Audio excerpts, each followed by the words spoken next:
చాలా మంది పేరెంట్స్ కానీ ముందు అపోహ ఏంటంటే ఎడ్యుకేషన్ లోన్ తీసుకుందాం అనేసరికి ఫస్ట్ వాళ్ళు ఆలోచన చేసేది ఖచ్చితంగా ప్రాపర్టీ అష్యూరెన్స్ అడుగుతారు, అడగకుండా వీళ్ళు ఎడ్యుకేషన్ లోన్ ఇవ్వరు అని చెప్పి అనుకుంటారు కదా.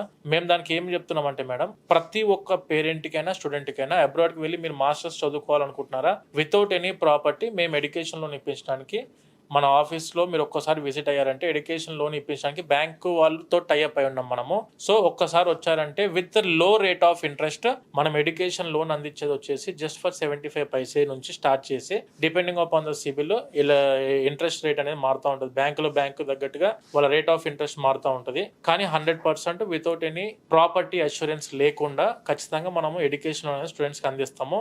ఈ ఎడ్యుకేషన్ లోన్ అనేది not only for the studies, చదువుకి మాత్రమే కాదు. ఈ ఎడ్యుకేషన్ లోన్ వచ్చేసి స్టడీస్ దానితో పాటు అక్కడికి వెళ్ళాక ఫుడ్ అండ్ అకామిడేషన్ ఖర్చులకు కూడా ఇదే ఎడ్యుకేషన్ లోన్ వస్తుంది.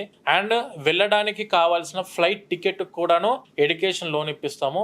అండ్ దానితో పాటు వీళ్ళ ఇక్కడి నుంచి వెళ్లే కంటే ముందు ఏదైనా ల్యాప్టాప్ కానీ బుక్స్ కానీ లేదంటే పర్సనల్ ఎక్స్పెన్సెస్ ఏమైనా ఉన్నా కూడా ప్రతి ఒక్కటి ఎడ్యుకేషన్ లోన్ లో కవర్ అయ్యే విధంగా మనం ప్రతి ఒక్క బ్యాంకులతో టైఅప్ అయినాము. సో స్టూడెంట్స్ ఎవరైనా ఫైనాన్షియల్ గా వెళ్దాం అనుకుంటున్నారు కానీ ఫైనాన్షియల్ ఇష్యూస్ ఉన్న ప్రతి ఒక్క స్టూడెంట్ కి ఇచ్చే మాట ఏంటంటే ఒక్కసారి మన ఆఫీస్ కి వస్తే 100% నాన్ కొలెటరల్ ఎడ్యుకేషన్ లోన్ అనేది మా సంస్థ తరఫు నుంచి 100% మీకు చేయించడానికి మా వీసోస్ సంస్థ రెడీగా ఉంది.